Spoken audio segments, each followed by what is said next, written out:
Aujourd'hui, les policiers et les sapeurs-pompiers avancent suivant les mêmes critères que les militaires. Le ministre de la Sécurité et de la Protection civile, le général de division Ali Mohamdine, était face aux journalistes dans le cadre de la 3e édition de l'émission Mali Kurat Azira diffusée sur les ondes de la chaîne nationale. Occasion pour lui de faire le point de la situation sécuritaire, évoquer plusieurs autres sujets comme les recrutements dans le rang des forces armées et de sécurité, la formation et l'équipement des agents pour assurer le maillage sécuritaire du territoire, la réalisation des infrastructures, la gestion des crises, la collaboration entre les pays de la Confédération et au pancourt aux rumeurs persistantes sur son état de santé, le ministre de la Sécurité et de la Protection civile, le général Ali Mohamdine est formel. Je me porte bien aujourd'hui. J'avais pris un coup de fatigue qui a nécessité un temps de repos pour moi. Maintenant, j'ai repris le service et je suis à la disposition de la République. À l'en croire, il n'y a pas de sécurité à 100%,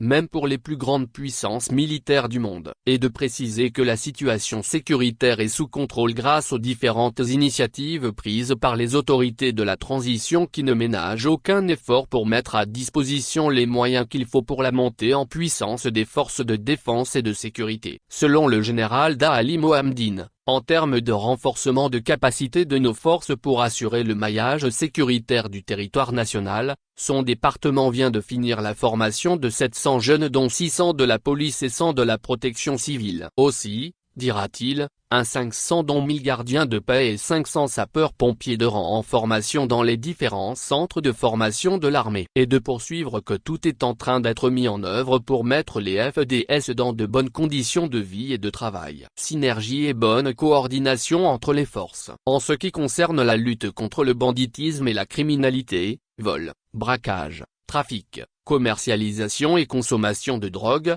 assassinat. Il a assuré que ces éléments travaillent d'arrache-pied pour relever le défi de la protection des personnes et leurs biens au-delà des zones urbaines et sur les grands axes, se félicitant de la synergie et la bonne coordination entre les forces grâce auxquelles des actions sont en cours pour renforcer davantage le mécanisme de sécurité sur les axes. À propos de la sécurisation des personnes lors des fêtes, il a évoqué des patrouilles de grande envergure organisées de jour comme de nuit lors de différentes fêtes ainsi des patrouilles pédestres. Il a rappelé le rôle que la population doit jouer dans le cadre de la lutte contre le terrorisme à travers la fourniture d'informations fiables et crédibles aux forces de sécurité, ce qui peut permettre d'anticiper certaines actions que les ennemis de notre pays peuvent nous tendre ou perpétrer contre les forces de sécurité ou la population. Il a appelé la population à adhérer au combat des autorités de la transition. Faible taux de retrait des cartes biométriques. En réponse à une question relative à la délivrance des cartes biométriques et des cartes d'identité, il a souligné que l'instauration de la carte d'identité biométrique sécurisée est une réforme majeure qui vise, entre autres, à doter notre pays d'une base de données fiable, sécuriser l'identité des concitoyens et sauvegarder davantage les documents de voyage, et de préciser que plus 8 millions de cartes ont été produites. Il a déploré que nos concitoyens continuent,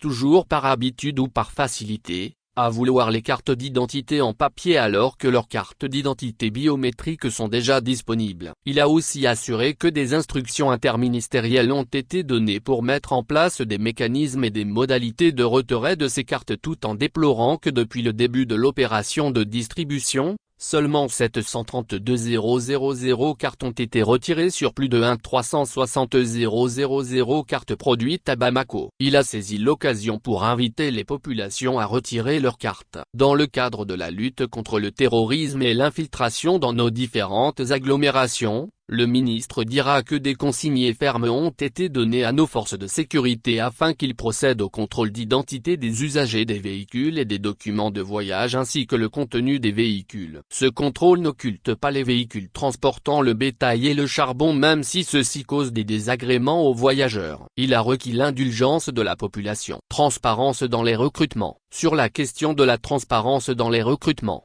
il a déclaré que notre pays a besoin d'hommes et de femmes capables de le défendre. À cet égard, il a affirmé que les recrutements ne feront plus par affinité qui peuvent après créer des problèmes. Évoquant les questions de réforme, il a noté la militarisation de la police et de la protection civile ainsi que la relecture du statut général des militaires afin d'intégrer les deux corps. En termes d'emploi et d'exécution de missions, les policiers et les sapeurs-pompiers travaillent dans les mêmes zones d'opération, font les mêmes opérations que les militaires, ont les mêmes avantages. À c'est dire, ces réformes visent à mettre la direction générale de la police nationale et celle de la protection civile dans la même architecture. Nous travaillons pour l'uniformisation de beaucoup d'autres choses, notamment la tenue. Actuellement, les policiers et les sapeurs-pompiers avancent suivant les mêmes critères que les militaires, a-t-il poursuivi. Pour la gestion des crises et catastrophes, le général Da a indiqué que 2024 a été une année particulière pour notre pays avec des inondations qui ont causé d'énormes dégâts. Ainsi, dira-t-il,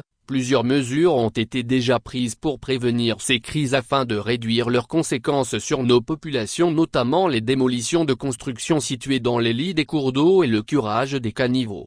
Pour cette opération de salubrité publique, il a sollicité l'accompagnement des notabilités, des chefs traditionnels et des légitimités traditionnelles. Dans son réquisitoire, le ministre de la Sécurité et de la Protection civile a fustigé l'attitude de certains citoyens qui déversent les ordures dans les caniveaux. Il les a invités à aider les autorités afin de réduire les conséquences des inondations. Partage d'informations entre les pays de l'Est. S'agissant des réalisations, il a rappelé qu'il y a eu la construction ou la réhabilitation de plus d'une trentaine de commissariats de police, de brigades de gendarmerie et de postes de secours de la protection civile. À ce titre, il a annoncé sa volonté de terminer la construction des postes de commandement de la Garde nationale ainsi que le projet de construction de 3 centres de secours pour la protection civile et les travaux d'extension en cours en faveur de la gendarmerie.